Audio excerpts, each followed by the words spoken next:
quiet down for a minute there.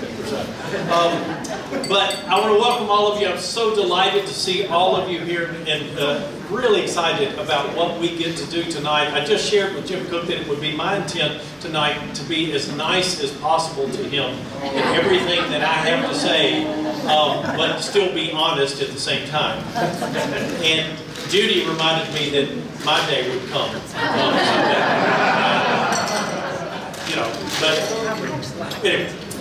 But we're really excited to see all of you here. And I want you to know that there have been a number of folks who have been working on what we're going to get to experience tonight for a good while. And if you're a part of the team that helped put this night together, may I ask you to please stand? Would you please do that? I know Marty Brown over there, John Martin, Nancy.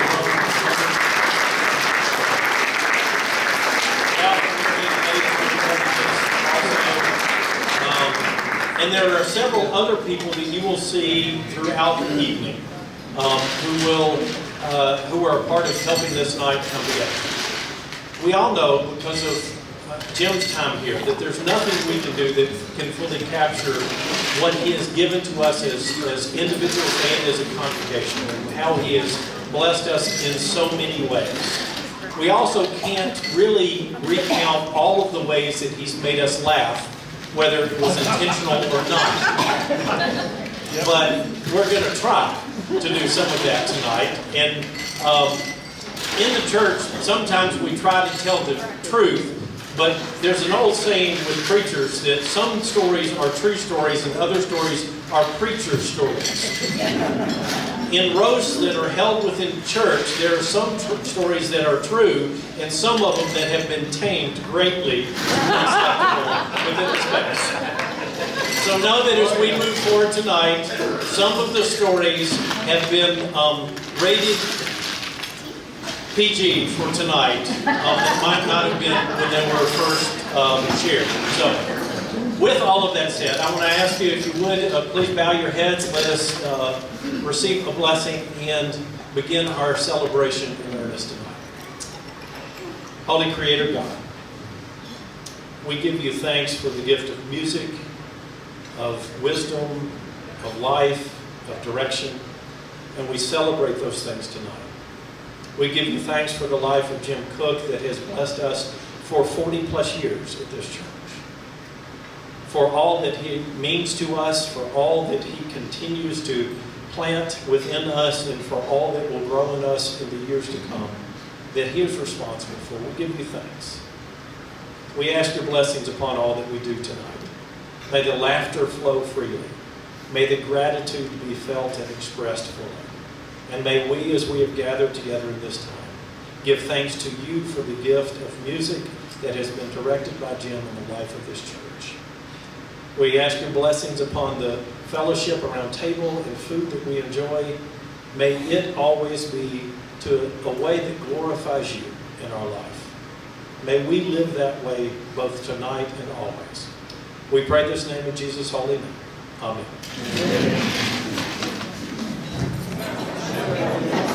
I know some of you are still maybe finishing up with dessert. Please continue.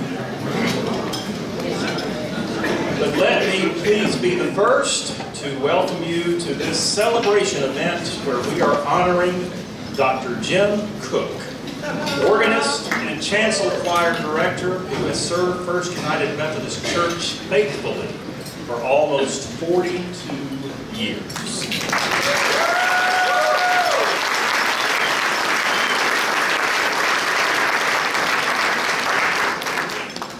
Tonight you will be entertained in several ways. There will be music, lots of music. There will be dancing, there will be skits, there will be words of tribute, jokes to tickle your funny bones, and yes, even a few pictures so you can see how incredibly old Jim is now. Throughout the evening, you will be entertained with a retrospective of many performances that have been conducted by First Stage players. Many of those performances were directed by Jim, and to show their appreciation for Jim's style and direction and artistic vision, many of the former First Stage players have returned here from far and wide to sing for you, to dance for you, and to see if they can get through tonight without breaking a hip. In addition to the fun and festivities, tonight a series of evaluations will be conducted to make sure that Jim has led his life in a way that has prepared him for this moment.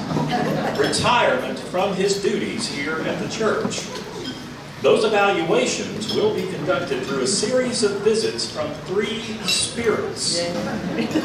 A spirit from Jim's past, a spirit from Jim's present, and a spirit from Jim's future. These spirits will be sharing stories with all of us of their personal interactions and relationships with Jim, and will help all of us determine as a congregation if we're ready to let Jim go, and if he's truly ready to step down as our chancel choir director. So, ladies and gentlemen, to start our evening off at this time, to both welcome and acknowledge the man of the hour and the reason all of us are here tonight, please join me in beginning our evening together by showing our love and our appreciation for our soon-to-be former chancel choir director, Dr. Jim Cook.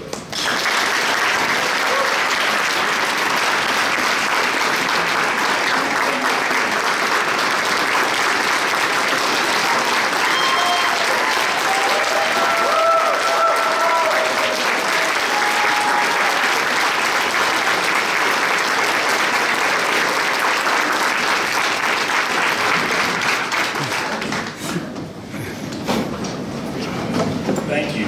Not only has Jim touched us as our choral director for these past years, he has shared his talents for the stage here at First Methodist. The First Stage Players was formed in the early years of Jim's arrival here, and tonight we have brought back a few of the performers to celebrate Jim through songs of musical theater. So to get us started, we've chosen a few songs that describe our feelings about him. A man at the top of his field, a giant in our eye. We've had the pleasure of getting to know him over all of these many years, recognizing all the wonderful ways that make him Jim. So Jim, what did we ever do before you?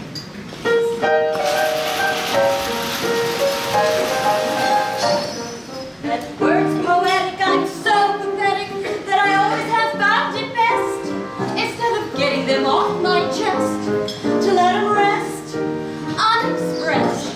I hate parading and serenading, then I'll probably miss a word. But if this ditty is not so pretty, at least we can tell you how great you are. You're the top. You're the Colosseum. You're the top.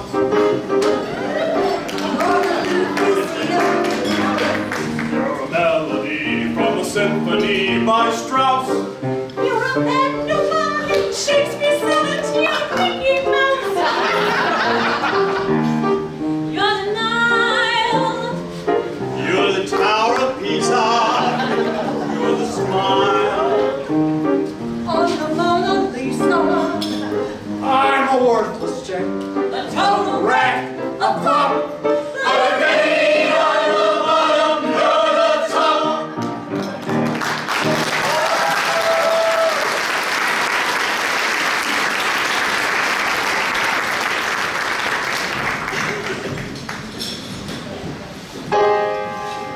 There are giants in the sky. There are great big terrible giants in the sky.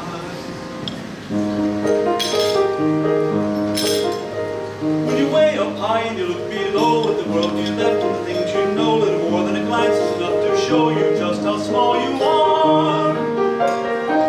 When you way up high you're all alone in a world like none that you'd ever known, and the sky is lead and the earth is stone. You're free to do whatever pleases you, exploring things you'd never dare, but you don't care when suddenly there's a big, tall, terrible giant at the door. A big, tall, terrible lady giant sweeping the floor.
Jim, the first spirit to visit you tonight will be a spirit from your past.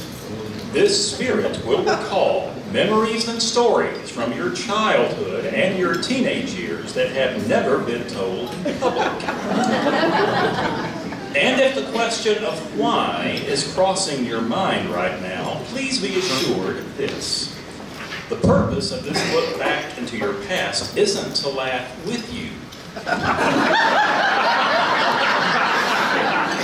It's to laugh at you.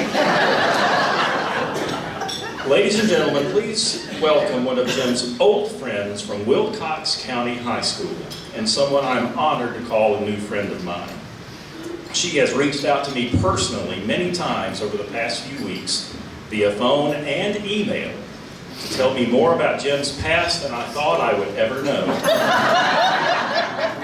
All because she wants to spend tonight laughing at Jim, too.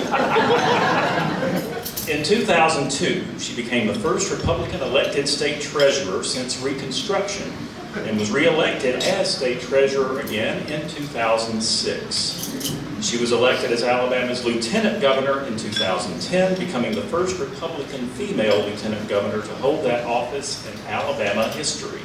She made history again in November of 2014 by becoming the first Republican to be re-elected to that office. She is committed to governing with transparency and efficiency, and is a firm believer in the values of faith, family, and community. Ladies and gentlemen, I am honored to present to you tonight the Lieutenant Governor of the great state of Alabama, Kay Ivey.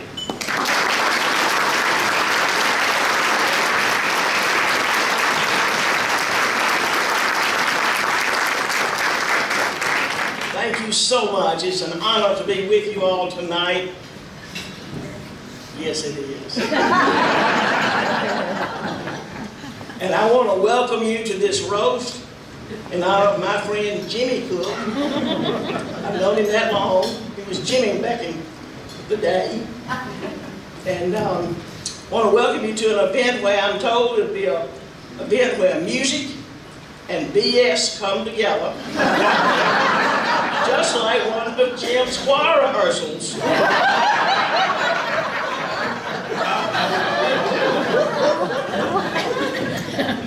When John called to invite me to be here tonight, he said, I want to invite the highest ranking public official that I can find.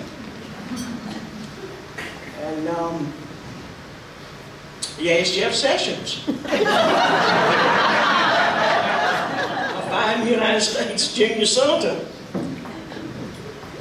But the senator said he couldn't come. He'd be busy cleaning out his sock drawer. Well, John kept on calling folks he could think of to be a high-ranking public official. And he couldn't find anybody, so he called me. Now, before I go any further, let me explain what a roast is. A roast is an event where the honoree is subjected to insults, outrageous stories that may or may not be true, and in some cases, outright character assassination. Oh, wait a minute, I'm sorry. That was the definition of a Donald Trump rally.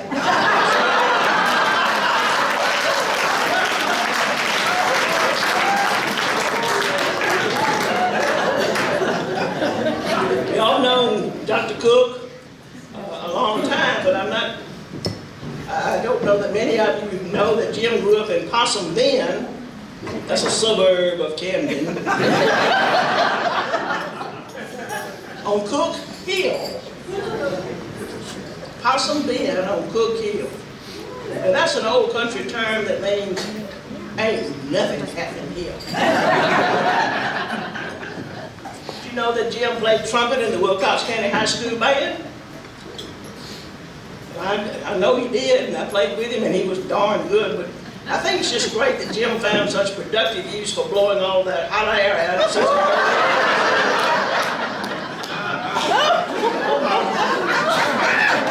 There's Jim, and good job in the band.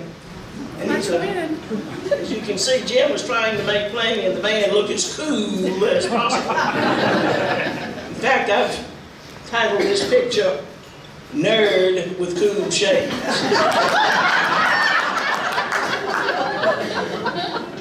I bet you didn't know that Jimmy rode the bus to and from school every day, even though his mother, Miss Virginia, taught English and speech at the same school. He stopped riding to school with his mom after she told him one day in front of his friends, now Jimmy, you'll remember this, that he needed to keep his participles from dangling so much.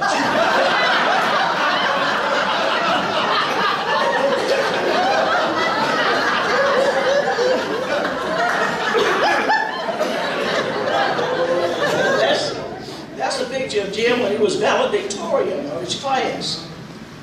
As you can see, he was very excited. The next picture, Jim was named most intellectual in high school.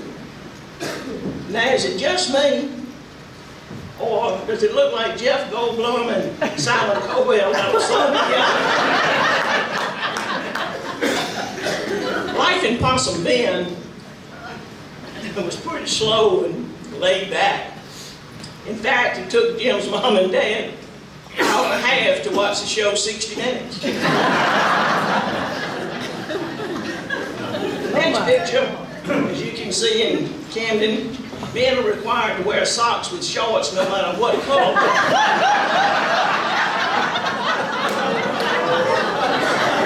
Jim, in this picture, are you cooking corn or making moonshine? Mr. Hustis, Jim's dad, raised a lot of watermelons. And some of my favorite memories from my childhood were all at the watermelon cuttings that I went to up on Cook Hill. And Mr. Hustis always had a watermelon seed spitting contest after he cut the watermelons in the game. Jim always won.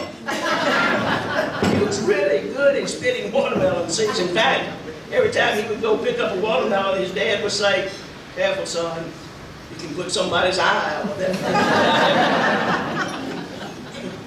The next picture is Jim with his family. Ladies and gentlemen, please take a note.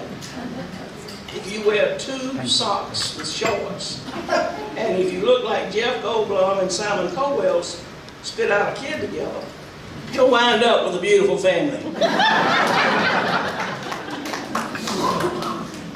So Jim, from what John told me, we're all here tonight because you're stepping down as the chancel choir director here at First Methodist.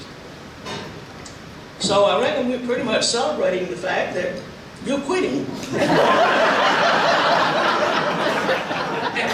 fact that we're even having this event must mean that quitting your job has made a lot of people happy.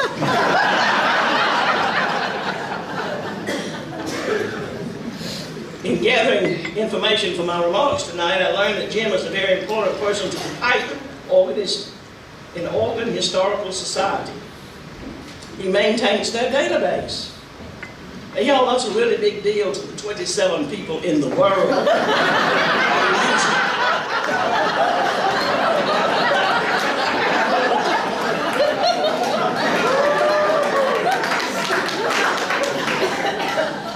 And did you know that Jim is a certified electrician? Now that's true. I didn't know that about you, but I sure find it shocking. I also learned when preparing these remarks that Jim is a multitasker. Yep, he can certainly screw up more than one thing at a time. I mentioned Sons of Jeff Sessions earlier. He was one of my classmates at Wilcox County High School. He entered the political arena, as you know, and has made an outstanding public servant as a United States Senator. Pat Nettles, another one of my classmates, left Camden and founded Saina, a telecommunications network company, now and founded a company called Saina, a telecommunications network company with over $2 billion in revenue and 5,000 employees. I I entered the political world and sought elected office, and now I'm the first female Republican lieutenant governor in Alabama history. So Jim, here's my question. What happened to you?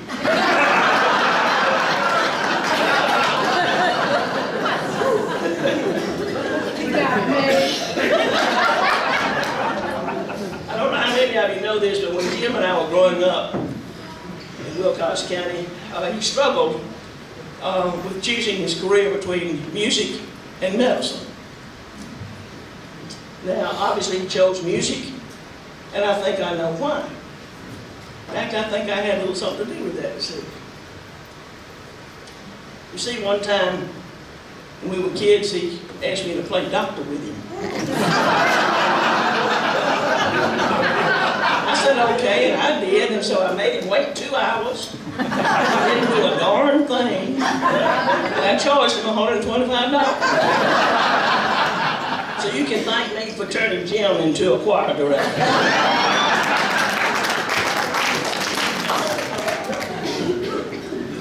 So much more roast, Jim. Truly, he is a masterful choir director and a masterful musician. In fact, one of our friends, Jimmy, you remember Sarah Emma Riggs, she now lives in Fairhope. And she told me, we talk on Sunday afternoons each week, and she told me that she had heard a new organist at that church come in and said he was really good. And she just knew that somehow he must have been trained by Dr. Cook. And so after the service, she went up and talked to the young man, and sure enough, he was Jimmy Cook, trained from Birmingham Southern. You see, you can tell who's touched Jimmy, but more importantly, who Jimmy has touched. In all seriousness, Jimmy is a prince of a fellow, a great friend. Y'all dearly love him. Well, I think that's why you showed up tonight. And I can tell you that his mom and dad, Miss Virginia and Mr. Eustace, my mom and dad were close friends. Grew up that way. That's what happens in a very small town. There were 35 in my high school graduating class, and not many more, that many in Jimmy's. But we adored each other. We played hard together. And those values that we learned growing up in little bitty Possum Bend or Camden, spitting watermelon seeds, riding horses,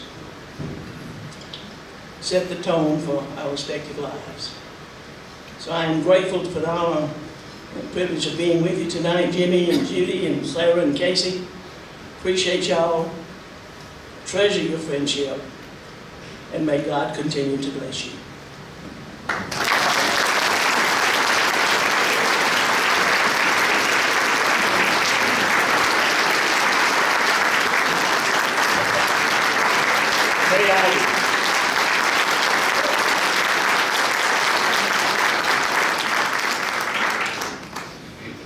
In remembering Jim's past, we would like to bring back a few songs that could represent a little bit more of his journey, those early years of trying to make a living in the arts, meeting the gal of his dreams, and miracle of miracles. She said yes to his proposal. The rest, as they say, is history.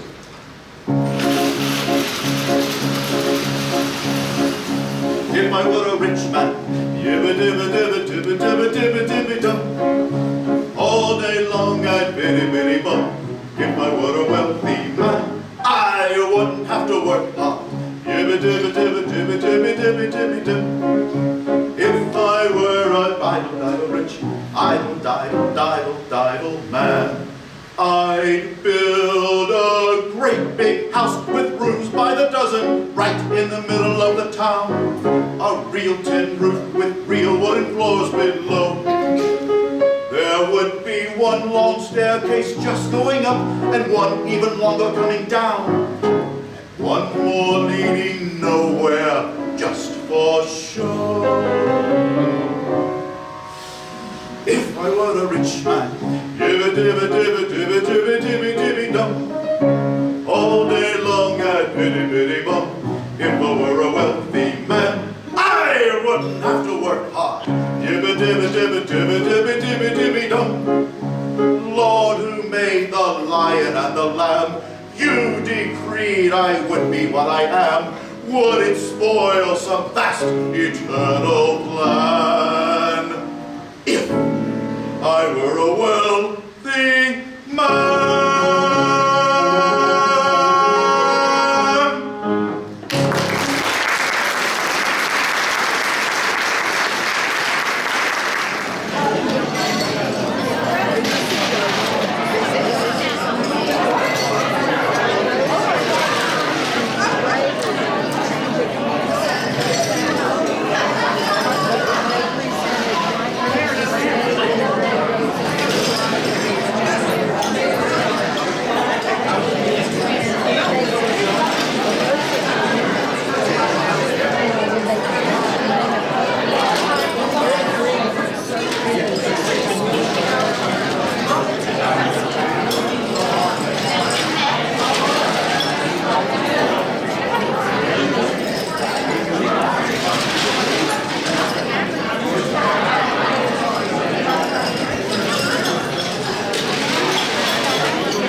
Jim, the next spirit to visit you tonight is the spirit from your present. This is someone with whom you've worked closely for many years as a professor, choir director, and as an organist. His work as a conductor has been internationally noted. His busy schedule of performances as a conductor and accompanist includes prestigious venues throughout the United States and abroad. He has led the BSC Concert Choir in concert at prestigious venues throughout the eastern United States and in Europe, including the choir's New York performance at Alice Tully Hall. As a chamber musician, he was featured in a recital in September 2013 with his son, and in October in an all-Brahms program as part of the Alabama Symphony Orchestra's Concertmaster and Friends series.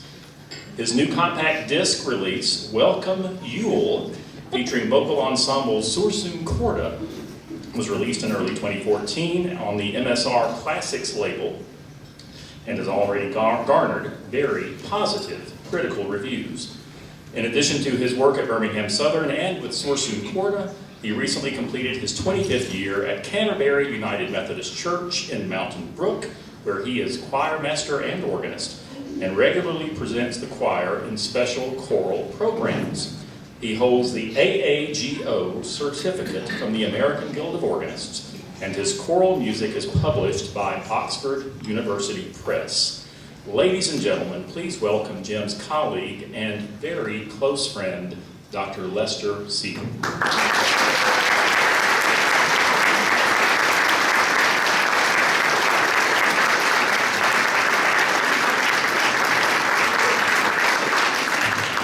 Thank you, John. He said that people who were speaking were up in the front, but I thought it would be best to sit by the door. It really is an honor to be here, and I'm going to keep it really short, Jim, so I'll only say the good stuff. It's the other side of Jim Cook, in addition to his just spectacular work that he has done here at First Methodist, was his day job, which I had the privilege of working with as a colleague for many years, as a professor of music at Birmingham Southern. And you just didn't want to get him started on 13th century motets. You just had some place to be, forget about it. But Jim taught music history, and let's just say that the Hill Music Building and then the entire campus really had its way of being a little more alive and a little bit more unpredictable when Jim was in the building. And until tonight, I have to tell you, by the way, thank you, because I really thought Possum Bend was a euphemism. He talked about Possum Bend all the time, and I thought, well, Camden, but that's like downtown Possum Bend. So Carol Prickett was straightening me out over dinner tonight. I have to just mention one story. Jim's consistent course that he taught, his classroom course, was, of course, the year-long music history survey, which is part of the sophomore year, the hell year for music majors. And not for nothing did they, not because of Jim so much did they dread it, but mostly just the textbook that we still use, I believe, and just the vast information that Jim seemed to always have right at his fingertips, but that was arcane, to say the least, to most music majors. It is a music major's God-given right to bitch about music history. I'm just going to say that. At any rate, this was one of the years in which Jim was already a full professor, which at this point gives you license. We think it gives us license to just do whatever we want. And Jim is very good in French. He knows a lot of French. This was the year that was one of the decennial reaccreditations for the National Association of Schools of Music. Now, you don't mess around with the National Association. They're like the Oregon Historical Society. They will come after you if you mess with them. They had so they send these representatives who walk around the department and they just pop in at various classes and everything. Well, they were there in Jim's music history class the day that I believe the subject was the mighty handful, the 19th century great Russian composers. And let me see if I can get the story right, but they were sitting there in the back. Jim, of course, was totally aware of their presence, and in his usual way, he couldn't have cared less. And probably a little bit aggravated by all of the proceedings of having to deal with these guys and all of the mess that we have to go through on that. Someone asked a question that seemed rather impertinent, and Jim's reply to the entire class and the accreditors was, well, as Mussorgsky would have put it, tough Gashitsky. Somehow the college was reaccredited. But it's just an example of his fluency in French. Another great Jim Cook tradition from the college was begun on the day, also I believe it was in music history, that he managed to deliver an entire college lecture with his fly open. Now, you have to understand, and I have learned this personally, that no undergraduate forgives any fashion emergency or anything. I had the experience of conducting the Birmingham Southern Choir and some alumni, and actually both choirs, and the full Alabama Symphony last spring at the Alice Stevens Center, and I spent most of that piece trying to keep my pants up when I realized that I had walked on stage without the requisite suspenders. I am still living with that, and it was last April, so I know about this. But Jim went into an immemorial time because of the lecture that was, you know, it was his usual breezy.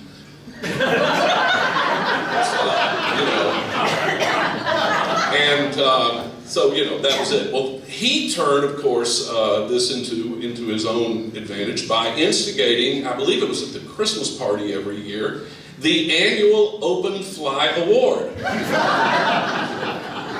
And this was given to whoever committed the most embarrassing gaffe in public in the department, and it was Jim's great pleasure and delight, with relish, he would hand out these accolades. So, anyway, it's just typical of your ability to turn lemons into lemonade. But remember, it all began with you. So it happens, you know. There are a lot of stories, and I'm supposed to come up with funny ones, but I have to tell you, I miss you every day on that campus. And Jim was he is a wonderful scholar.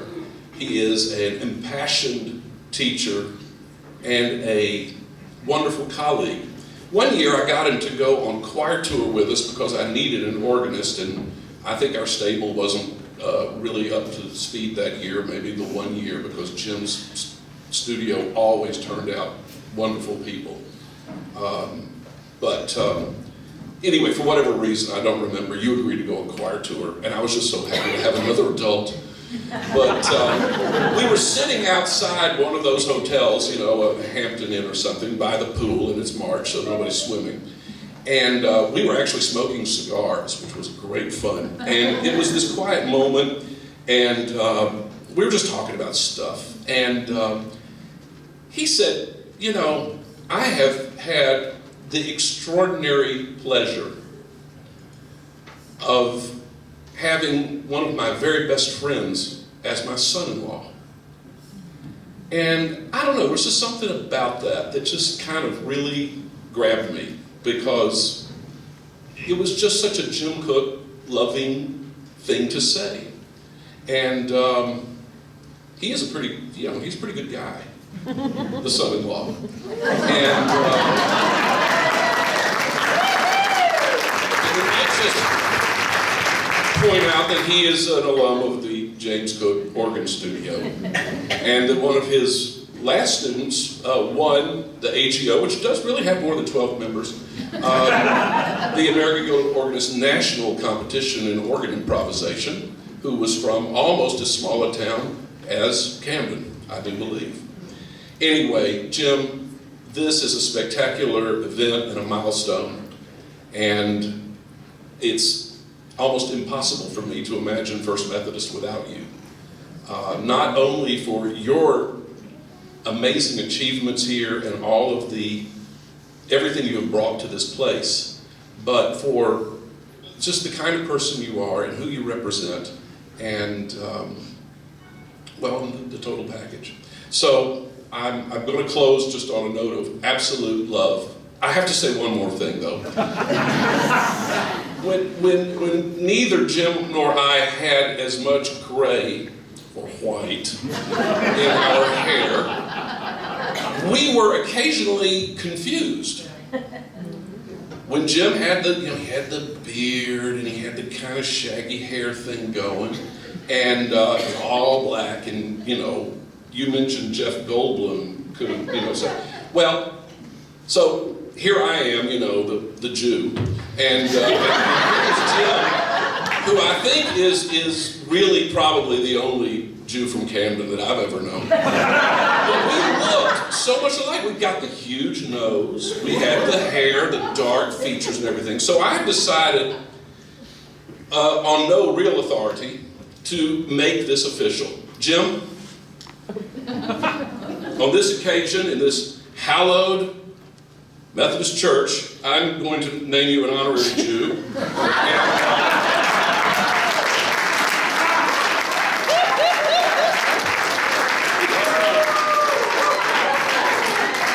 This will not get you discounts at retail clothing stores. It is not. But by golly, it's yours, and you can wear it with pride, but this is for you.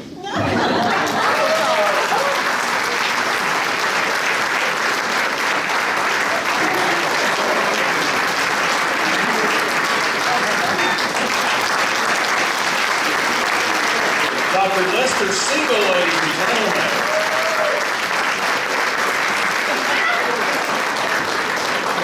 Thank you so much. Wow.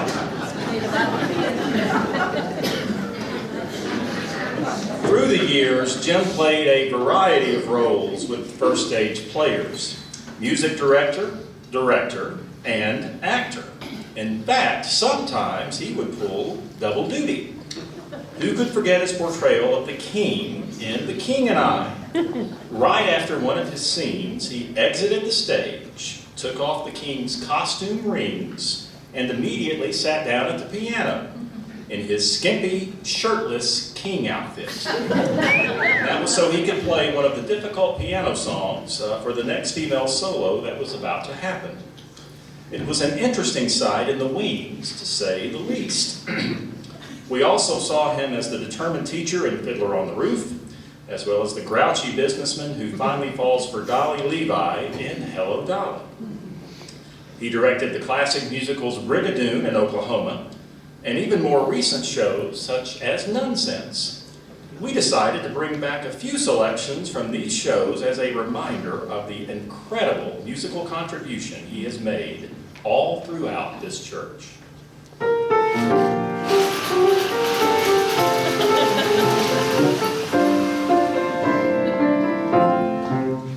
Shall we dance on a bright cloud of music? Shall we fly? Shall we dance?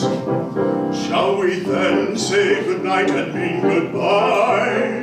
Or perchance, when the last little star has left the sky, shall we then be together with our arms around each other? And shall we be my new romance? On the clear understanding that this kind of thing shall happen, shall we dance? Shall we dance? Shall we dance? You remember? 1, 2, 3, and 1, 2, 3, and 1, 2, 3, and shall we dance? 1, 2, 3, and On a bright cloud of music, shall we fly? 1, 2, 3, and Shall we dance? 1, 2, 3, and Shall we then say goodnight and mean goodbye? 1, 2, 3, and or perchance, when the last little star has left the sky, Shall we then be together with our arms around each other, and shall you be my new romance? On the understanding that this kind of thing can happen. Shall we dance? Shall we dance? Shall we dance?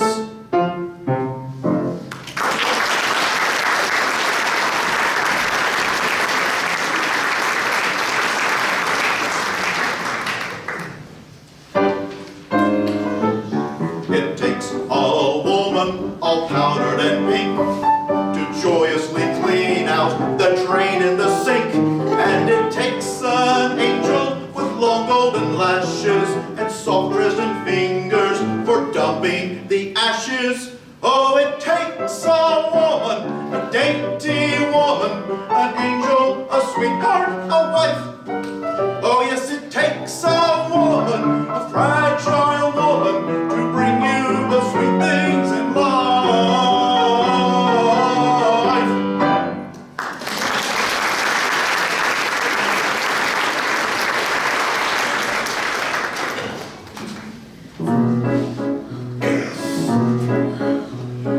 Matchmaker, matchmaker, make me a match.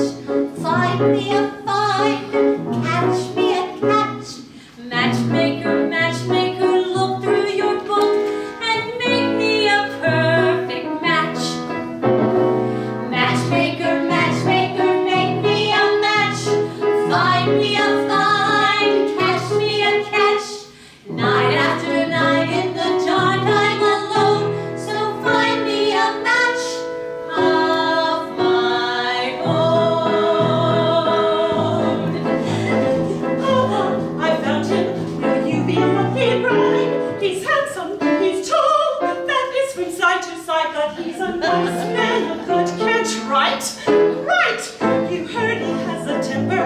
He'll beat you every night, but only when he's sober. So you're all right. Did you think you'd get a prince? Well, I do the best I can. With no dowry, no money, no family background. Big lad, you got a man.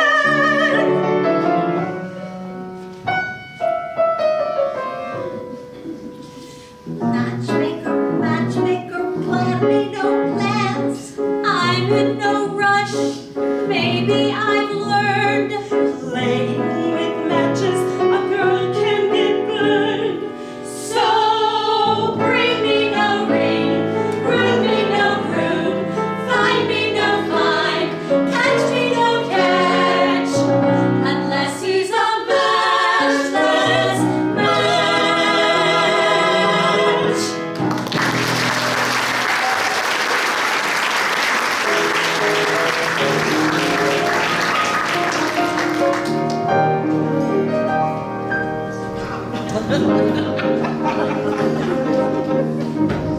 Everything's up to date in Kansas City.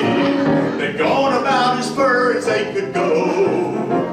They went and built a skyscraper 7 stories high, about as high as a building or a grove. Everything's like a dream in Kansas City. It's better than a magic lantern show. You can turn the radiator on whenever you want some heat. With every kind of comfort, every house is all complete. You can walk the privies in the rain and never wet your feet. They've gone about as far as they can go. They've gone about as far as they can go. Everything's up to date in Kansas City. They've gone about as far as they can go. They got a big theater they call a Burley Q. For 50 cents you can see a dandy show. One of the gals was fat and pink and purty, as round above as she was round below. I could swear that she was padded from her shoulder to her heel, but later in the second act, when she began to feel, She proved that everything she had was absolutely real. She went about as far as she could go. She went about as far as she could go.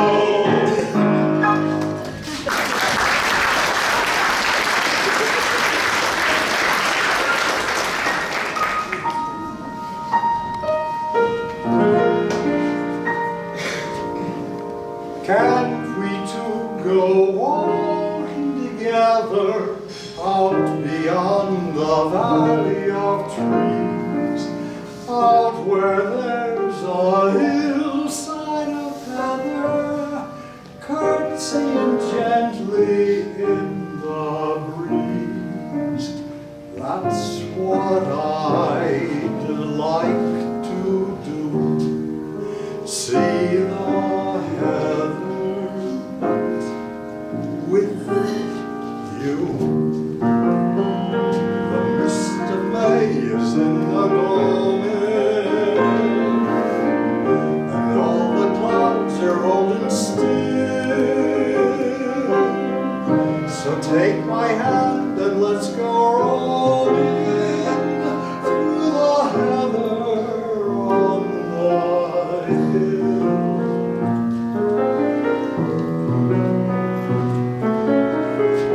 The morning dew is blinking yonder. There's lazy music in the reel. And all I want to do is wander through the heather on my hill. There may be other days as rich and rare. There may be other springs as full and fair, but they won't be the same. They'll come and go. For this I know. And when the mist is in the gloaming, And all the clouds are holding still. If you're not there, I won't go roaming through the heather on my hill. The heather on the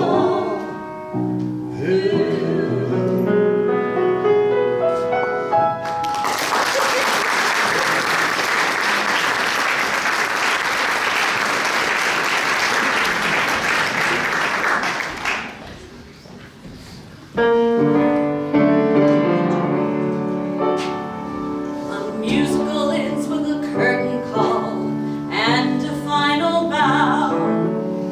The summer ends when the fields turn brown and they put away the plow. But when you say your thanks to Jim for all that he has done, if you look for ways to say goodbye, you'll find just one. There's only one way to say goodbye, and that's to say farewell. There's only one way to say goodbye, and that's to say farewell. Listen up, I'll tell you true. Good riddance, Jimmy, just won't do when it comes to say goodbye. We'll say farewell. If Jim had just not told his brain 10 more years I'll go insane. It's not that Wednesday TV's fine, but Sunday morning he can sleep till 9. So long, cheerio, ta-ta. None of these will satisfy when it comes to saying goodbye. You gotta say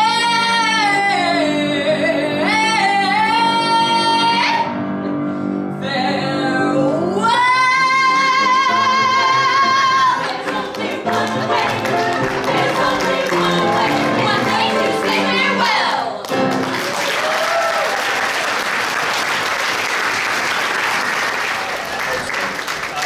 I love being in this room. I love being surrounded by Methodists and that one token Jew. And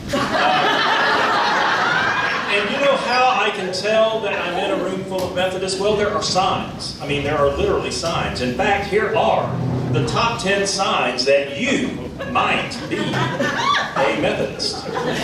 Number 10, if you know that the Apostles' Creed is not a character in a Rocky Balboa movie, you might be a Methodist. If you see something in bold print and without thinking, start reading responsibly. You might be a Methodist. If on Sunday mornings you see someone carrying a Bible and think, hey, look, a visitor, you might be a Methodist.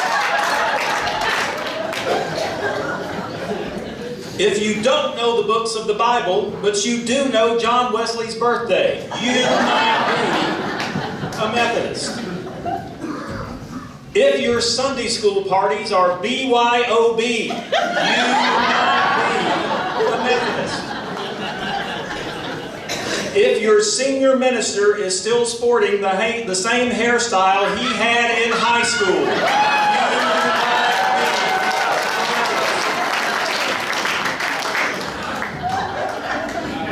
If you use your annual pledge card as a bookmark, you might be a Methodist.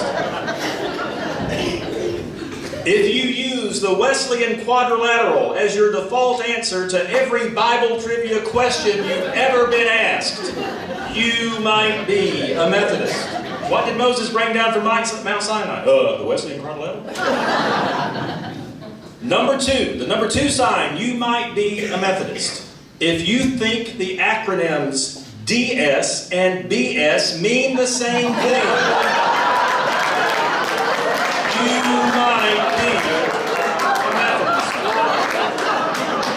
And the number one sign that you might be a Methodist. If someone asks you where you keep your Bible and you say, in the back of the pew in front of me, you might be a Methodist. Okay. Moving on.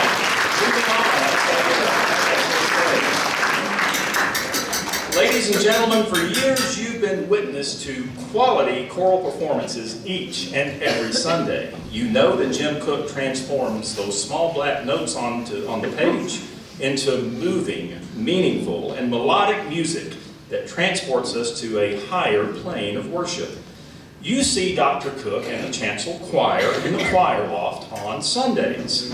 And now you can see what it takes to create that glorious sound through a routine Wednesday evening choir rehearsal. The part of Dr. Jim Cook is played by Alan Dismuse. Good evening, choir. You're looking lovely this evening. Thank you. Let's warm up our vocal cords with a few arpeggios. Mark, would you give us a chord? Let's sing Me, Mi, Ma, Mo, Mu. Me, Mi, Ma, Mo, Mu. Me, Mi, Ma, Mo, Mu. Me, Mi, Ma, Very nice, very nice. Jim, you're so good to let us warm up. It really helps us to sing better. Well done, choir. Let's begin with Create in Me a Clean Heart. Top of page 4, please. Mark, you give us our chords. Cast me not away from thy presence, and take not thy Holy Spirit from me. Restore. Wait.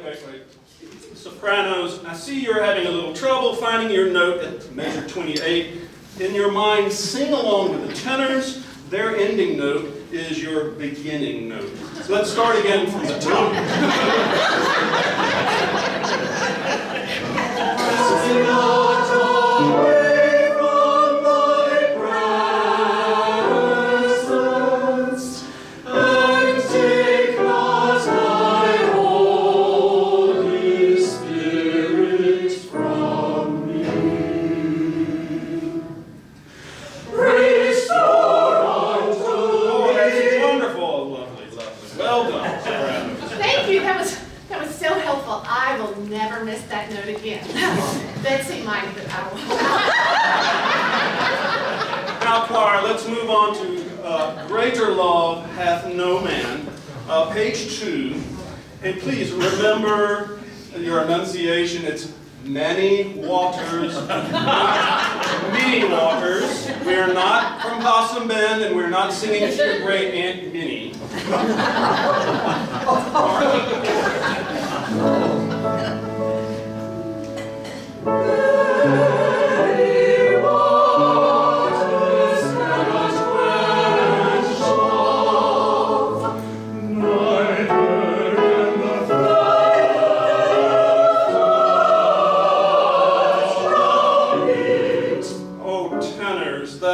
Just lovely.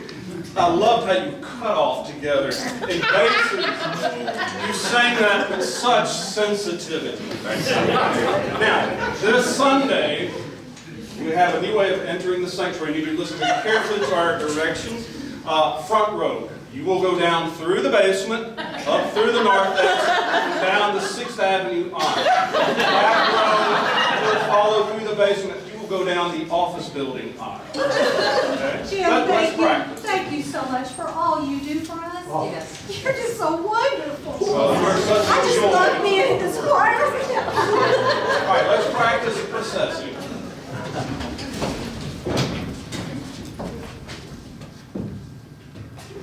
What? Was this a dream? What is this, an episode of Dallas? I mean, come on. If this was Jim Cook's dream, then what really happens in choir room? Oh, gosh, here we go again. Here we do the same thing.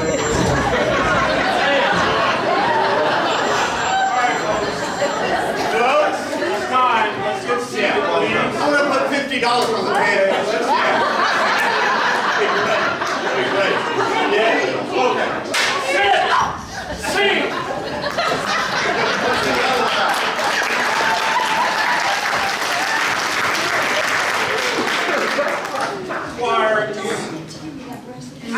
It's so lovely sometimes, but we need to warm up properly before we begin singing. Mark, would you give us a G, please? I want everyone singing on the La. Everyone together on G. G. On La.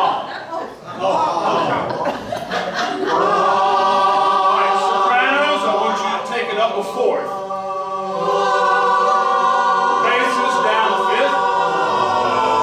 Tenors, alternative step. Altos, an augmented 3rd up.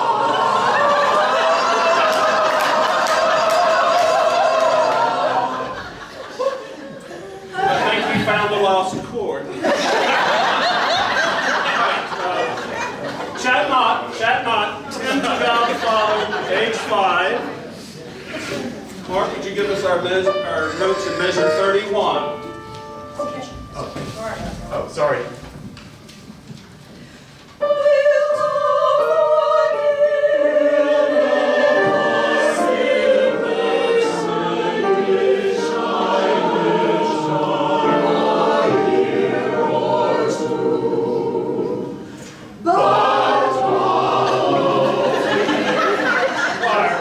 Choir, the phrase is, but wallow, not but wallow.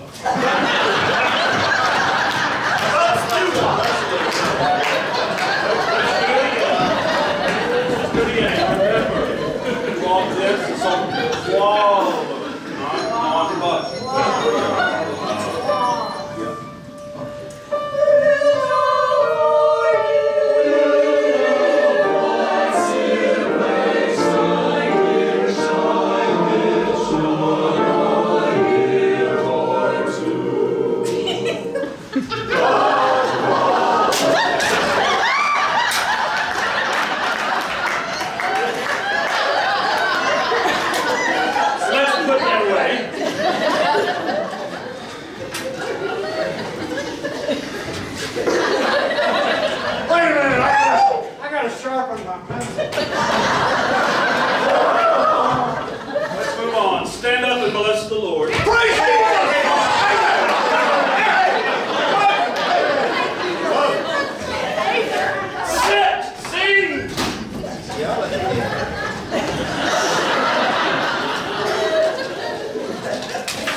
is in your folder. Oh, it's the green one or the blue one? What? It's a green? Oh, okay. Got it. Chat not.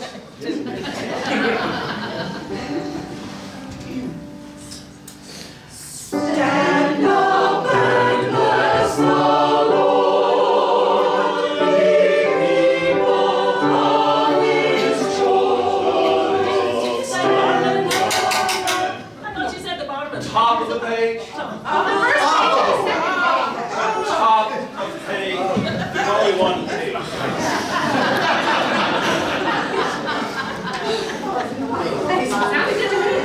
All right, let's try it again. Oh, man, I spilled my drink.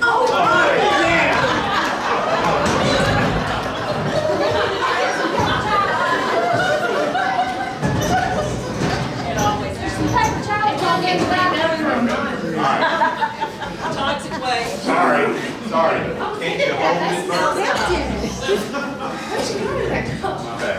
Pitches, please. There's no paper towels, but here's a piece of paper.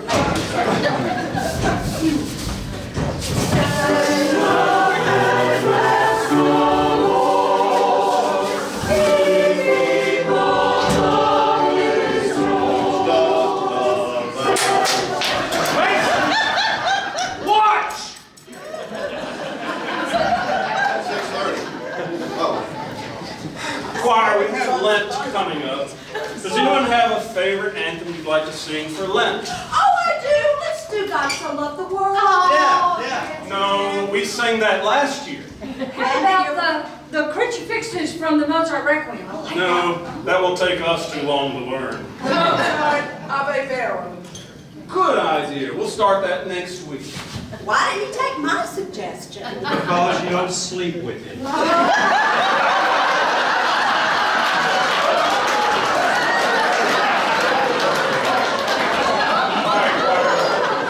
move on to the benediction response. Number 306, the strife is o'er, I hope. Oh, we need a fish. Okay. There it is.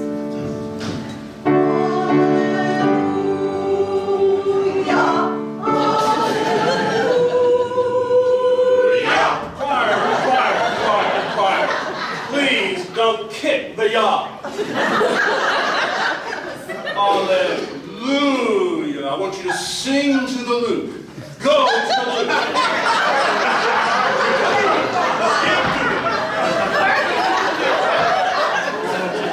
Well, we're out of time tonight. Oh, I forgot. We have a new procession this Sunday. Listen very carefully to your directions of how you will enter the choir lawn.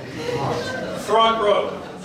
You will go down to the basement, up to the narthex, up to the balcony, up to the attic, over the dome, down through the bell tower, back into the sanctuary, and into the choir lawn.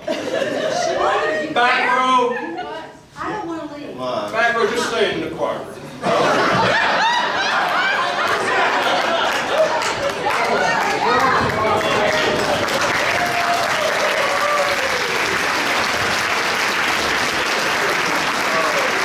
Choir member, there was a lot of truth in that. I will never forget my first rehearsal. We were living across town in northeastern Jefferson County at the time, and for some reason I caught all the green lights, got there early, and was the first one there. And Jim was sitting at the piano, and walked in. I'd never rehearsed with this group before, and knew the reputation of Jim from being a student at Southern and knowing many people affiliated with this church. And I will never forget when when I walked in, he was playing.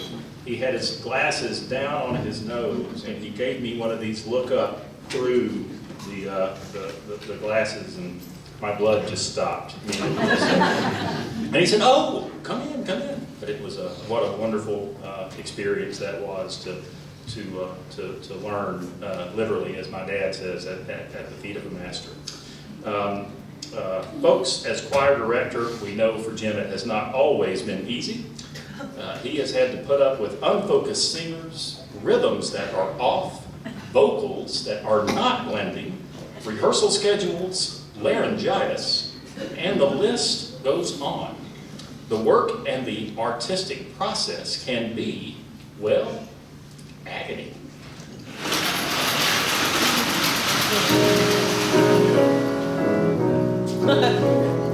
Did I abuse her or show her disdain? Why did she run from me? If I should lose her, how shall I regain the heart she has won from me? Agony beyond power of speech, when the one thing you want is the only thing out of your reach. High in her tower she sits by the hour, maintaining her hand, blithe and becoming and frequently humming a light heart there. Agony, far more painful than yours, when you know she would go with you if there only were doors. Agony, all the torture they teach, what's as intriguing or half so fatiguing as what's out of reach? Am I not sensitive, clever, well-mannered, considerate, passionate, charming, as kind as I'm handsome and heir to a throne? You want everything maidens could wish for. Then why do I know a girl must be mad? You know nothing of madness till you're climbing her hair and you see her up there as you're nearing her, all the while hearing her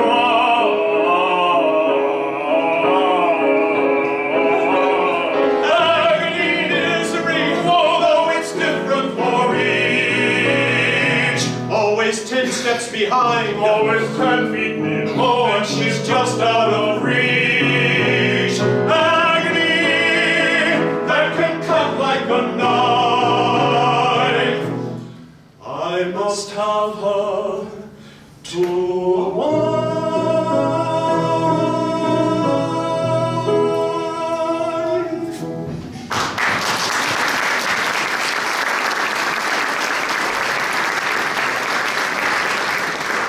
And then there are the artistic temperaments Jim has had to deal with through the years, the complaining, the attitudes, the picking at every little detail.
Where's that inhaler? And even when we didn't understand his vision or understand his process, or we were tired in rehearsals and spilling things on the floor, we always trusted him. We always loved him, and the rest is just talk.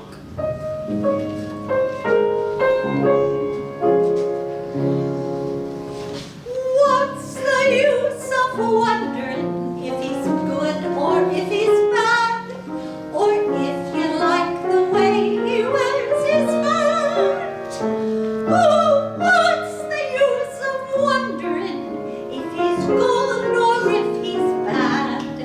He's your fella and you love him. There's no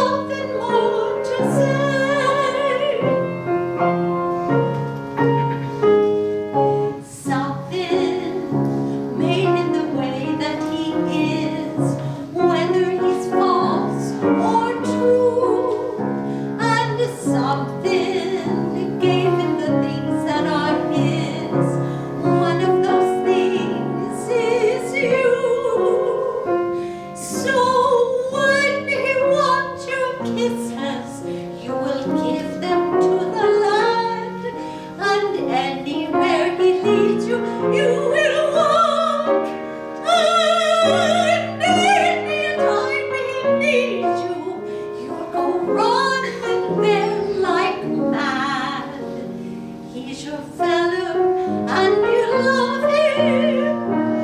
That's all there is to that.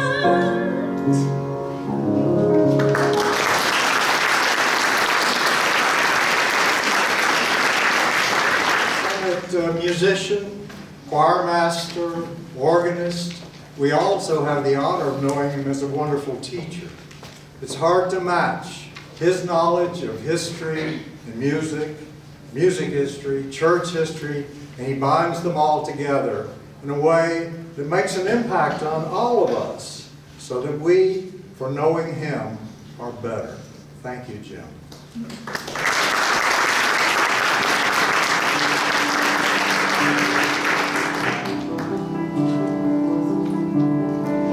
Careful the things you say, children will listen.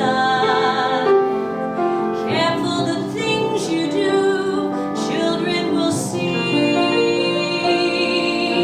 and learn.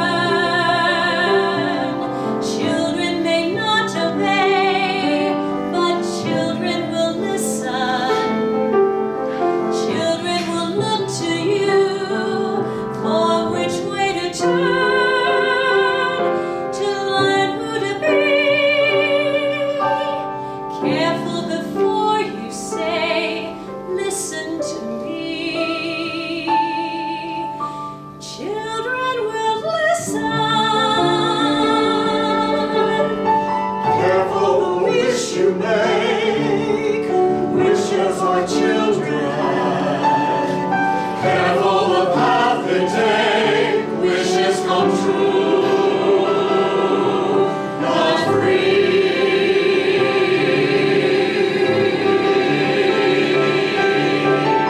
Careful the spell you cast, not just on children. Sometimes the spell may last past what you can see and turn against you. Careful the tale you tell, that is the spell. Children will listen.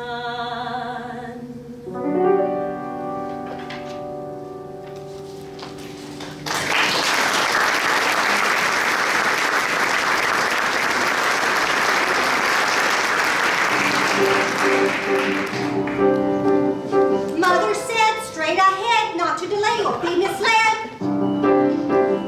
I should have heeded her advice, but he seemed so nice. And he showed me things, many beautiful things that I hadn't thought to explore. They were off my path, so I never had dared. I had been so careful, I never had cared. And he made me feel excited, well, excited and scared. Now I know, don't be scared. Granny is right, just be prepared. Isn't it nice to know a lot? And a little bit not.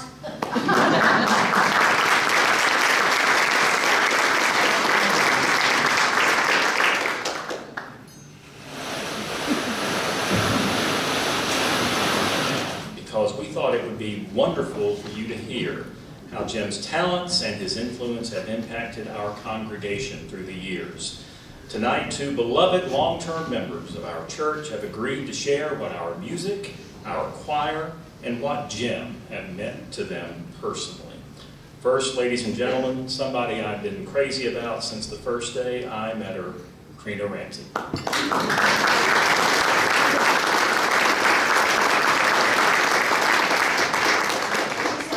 She'll be next. Have Okay. Al first. Oh, There she is.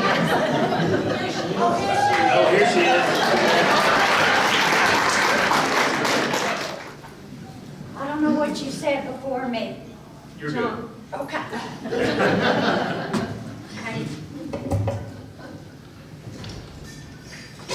Okay, when John asked me to say a few words tonight about Jim Cook, he said, because there's going to be so much fun and so much frivolity, so many jokes, So many skits, so much music. We want you to be serious. Have they met you? What he said, Casey? Well, if you know me at all, you know how much the Cook family means to me. I don't know if I can get through this or not. We've been friends for 40 years. Our children grew up in this church together. Our children went to all of the First Stage Players together. They went on trips together. They were in Judy's youth choir together. And they even went to proms together. So, when he asked me if I could be serious about Jim Cook and what Jim Cook and our choir mean to me and to this church, if anybody can do it, I can do it. In fact, I can sum it up in one word: everything. Sunday after Sunday, for the last 40 years, Jim Cook, the choir, and their music have inspired us, motivated us, encouraged us, delighted us, and transfixed us. Jim's love and absolute passion for music and the joy it brings is contagious, and his passion has become our passion.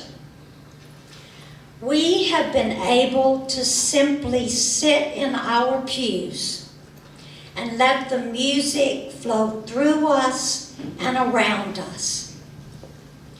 So many times we listened to music so beautiful that it brought tears to our eyes and allowed us to soar as on angel wings to heights we never thought we would reach. I cannot stop Jim Cook from retiring. If I could, I would. So, this is indeed the end of an era for us.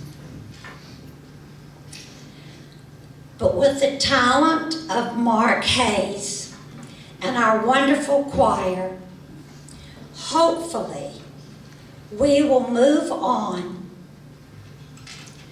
and continue the tradition of Jim's excellence, of music so beautiful, so magnificent, so extraordinary, that once again we will be transfixed by the music that surrounds us each Sunday. Thank you, Jim. We love you.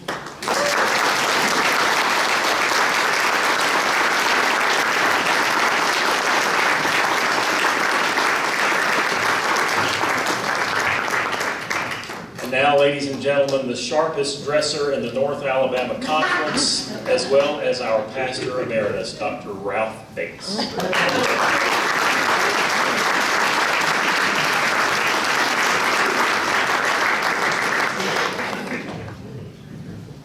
If I told you I had the same hairdo that I do now in high school, you would never believe me.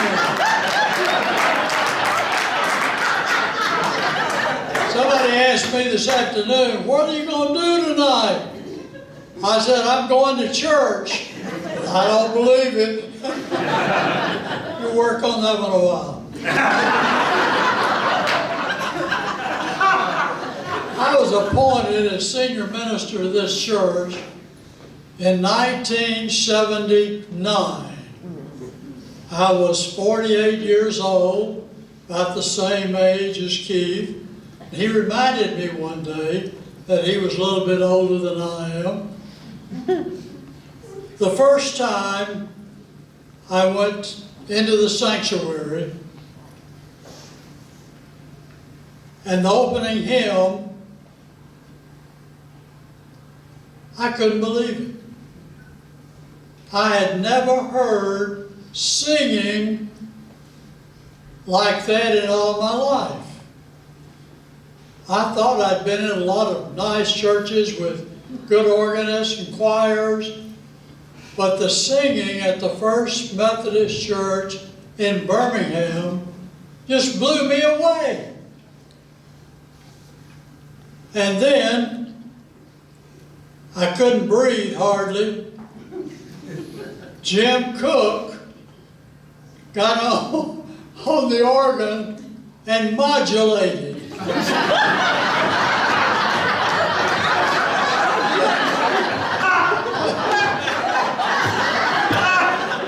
I don't know what that means either.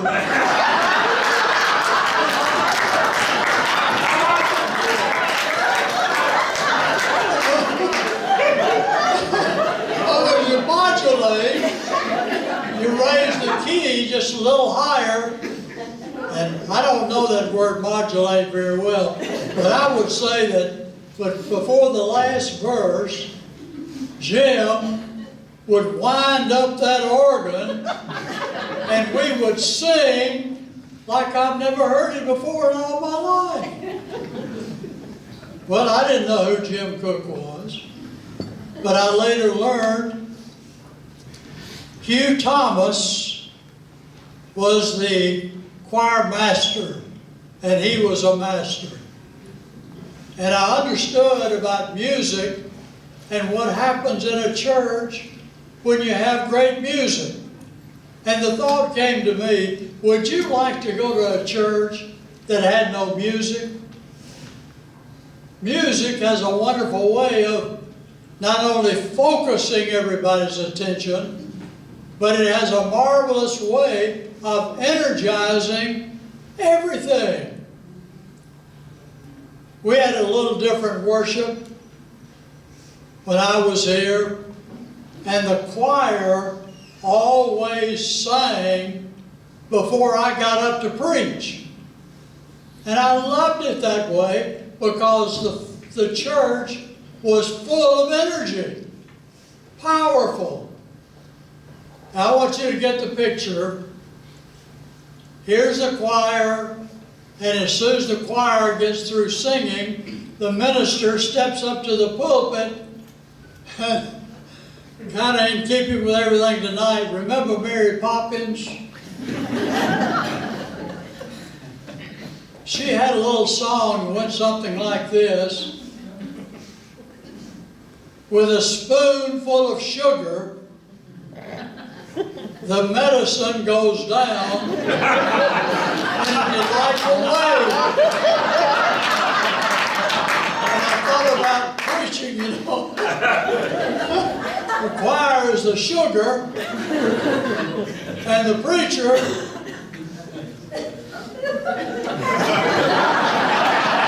you know.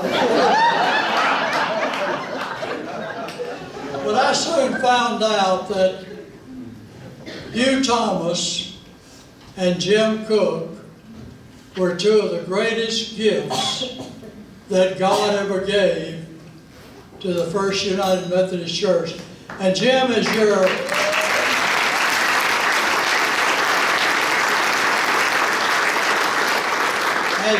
fellow member at Birmingham Southern, professor, said, I can't see First United Methodist Church without Jim Cook. Very powerful statement. But Jim, my wife, is a wonderful musician and a great organist. She lost her sight. She doesn't play anymore. But she knew you and your music. And we would come out of church and Mary Ann would look at me and say, did you hear what Jim did this morning? Well, you know I didn't.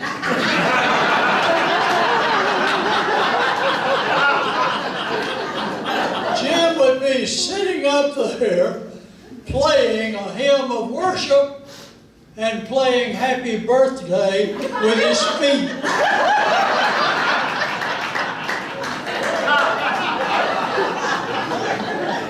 I don't know how you did it, or how you do it, but you've got a style that is so unique. Now, Mark's a wonderful organist, but you're different in your style. Sometimes when I go into a place, a sanctuary, and hear the organist, they're all different. But you play in a way that if you were playing in any sanctuary, when I walked in, I would say, and my wife probably would remind me, that's Jim Cook. Well, when I was here, we had a few very anxious moments.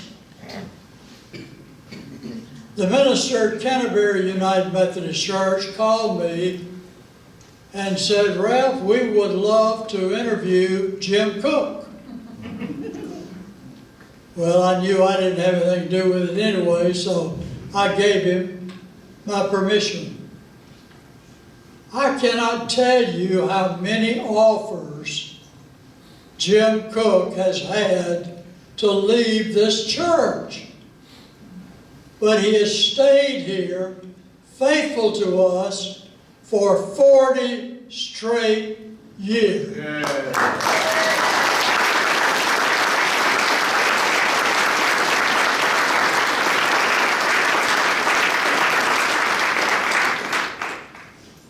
I remember having a call to the old Lloyd Nolan Hospital, and the voice on the other end said, Jim Cook is in the hospital. You won't believe this, but Jim was cleaning out the gutter, and he fell off the roof and broke both wrists. God answered my prayer, because he's still using those wonderful fingers. He bakes bread.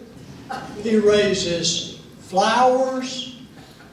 He even needle points. Can you believe it? He works on organs. He's a master organist. And he has performed more services across Alabama than you and I would ever know. I was sitting in the pulpit one Sunday, getting ready to preach, and Jim was playing the offertory. Now, I don't know how you did it, but you always seemed to me to just improvise. And all at once, I felt myself just being lifted up into your improvisation. Remarkable. You just don't know how much you have energized our worship services. But I was sitting there, I remembered an old song, seated one day at the organ. I was weary and ill at ease, but my fingers wandered idly over the noisy keys. I knew not what I was saying or what I was playing then, but I struck one chord of music like the sound of a great amen. I heard Judy talking about Jim's music, and she said it like this: Jim has an affection for his music.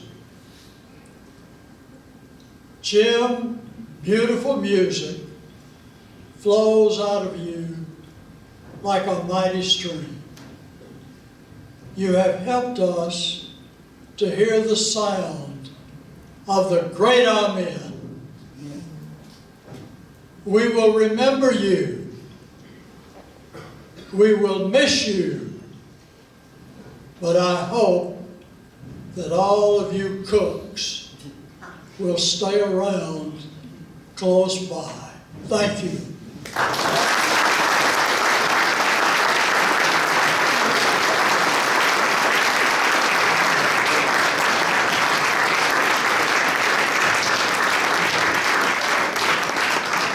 Trina, and thank you, Ralph.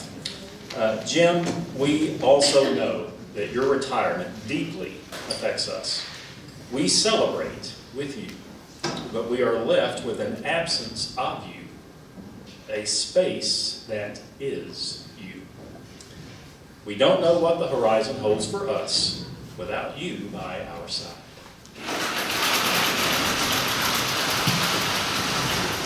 Most of the songs we've done for you are happy songs, love songs, funny songs. Jim has a serious song. Here's a serious song. The character in this song is singing to the father he'd never known, and he's singing about being frustrated by all these fairy tales that are collapsing on him.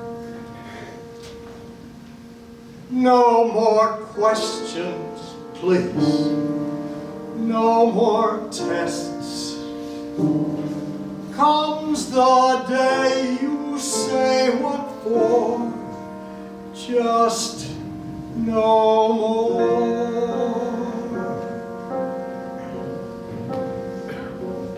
No more riddles. No more jests. No more curses you can't undo, left by fathers you never knew. No more quests. No more feelings. Time to shut the door. Just no more.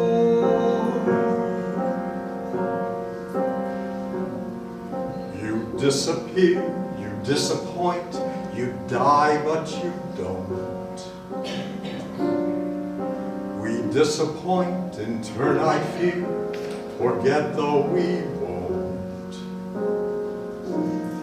Like father, like son.